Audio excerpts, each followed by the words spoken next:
Go ahead, sir. Well, thank you, Mr. Chairman. Magandang umaga po to the DPWH family. Actually, yung issue na rin-raise ni Senator Bato, I think law student pa lang ako, sumulat na ako sa letter to the editor dyan sa Inquirer. I think it was the time of Villar. Nakita ko kasi sa Marikina, ganda pa yung daan sinsira na. So, and I was also, the answer was also a very technical answer. So, mahirap paniwalaan eh. I mean, it goes against the inputs of our senses, di ba? Kita na mata mo, ayos ba? Sasabihin sa'yo, sa ilalim bulok na yan. And yet, may nakita ka man na tunay na bulok na, hindi naman ina-actionan. So, siguro this shows the different levels of vigilance among your people, Secretary. Why? And can you explain? Wala ba kayong circular dyan to tell everybody na this is the flow chart? Ganito pa lang, gawin nyo na, check nyo na. Para the practice or the reality does not go against the theory that you are giving us. Yes, Your Honor, I think the department over the years, actually during the time of, Senator Mark now, meron no yung computer system that is actually monitored the conditions of the roads and bridges all over the country. And this is the basis for the program that we are implementing right now. We now have a good inventory of the conditions of the roads and the bridges as well, Your Honor. So, we have a pavement management system which tells us actually what is now the condition of the road, yung sa bridges, ganun din po. And what kind of intervention we have to undertake. Your Honor, it is a little more systematic now at this time. Pero ocular pa rin po yan. These are not computerized systems na may gauges kayo ron, devices. Ocular, you visit your engineers, siguro your best engineers, visit the public works projects, take a look at them, and then file a report. Ganon po ba? Well, because of the extent of the network and the bridges, we are implementing both visual and some equipment that we have used actually to validate actually, Your Honor.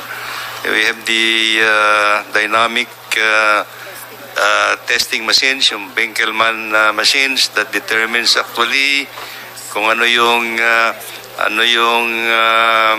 structural strength of the base and sub-base. We have actually yung roughness index measurement, kung ano ng quality of ridership and things like this. That is being input into the system, and this is being centrally fed into our programs, Your Honor. Parang meron din system na parang X-ray na ganun. It can see the condition below the pavement man tawag mo doon sa stop surface. Yes, Your Honor. Yes, Your Honor. The condition below the pavement masisilip ng yung equipment. And hindi naman we don't have the X-ray Your Honor. Actually this is what we are saying, yung to determine the structural value of the underlying layers, we use the what we call the dynamic Benkelman beam test. Ito yung madidetermine mo po kung ano yung structural value, residual and structural value of the underlying structures, Your Honor. Sige, siguro basta ang point yan, given the ano bang tawag mo doon, yung load given the load of the or given the usage of the public works infrastructure, there's a way to measure. Ang tanong ko siguro, kasi itong reklamo na ito, siyempre ang nagrereklamo dyan ay meron pang fresh sa memory niya na kagagawa lang yan eh, gagawin ulit. So ang question ko rito, when there is a public works like roads, what are the warranty periods? And also for bridges, I raised this last year, the collapsing bridges. So, what are the rules on newly constructed roads? For example, how long should we enjoy these roads before they are to be repaired or rehabilitated already, Mr. Secretary? Again, roads are designed in terms of the cumulative axle, the pavement po.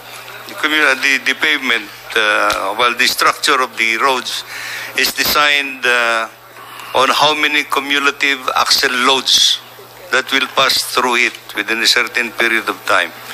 Ang parameter ho that I can remember that we have been using is actually when you design a road, it should be for asphalt pavement, it should be designed for 15 years at least. For 15 years yung economic life. But depending on the number of axle loads that will pass through it. For concrete roads, Your Honor, it will be about 25 years. Again, it is also designed in the cumulative axle loads that will pass through it. For bridges, I think it should be, again, about 25 to 30 years. But hindi ho yung axle load ang pinagbabasehan to. It's actually the gross vehicular weight that passes through it over the years. Now, to 30 sa bridges? Yes. 25 to 30. 30 years. Yes, years. Years, Your Honor. Having said that, during the design life of these roads, you do have to do routine maintenance almost every day. And then you also have to undertake preventive maintenance so that you can extend the life of the project to 15 years. For asphalt roads, Your Honor, the design intervention would be anywhere between 5 years. 5 years, you have to undertake some preventive maintenance. Of course, yung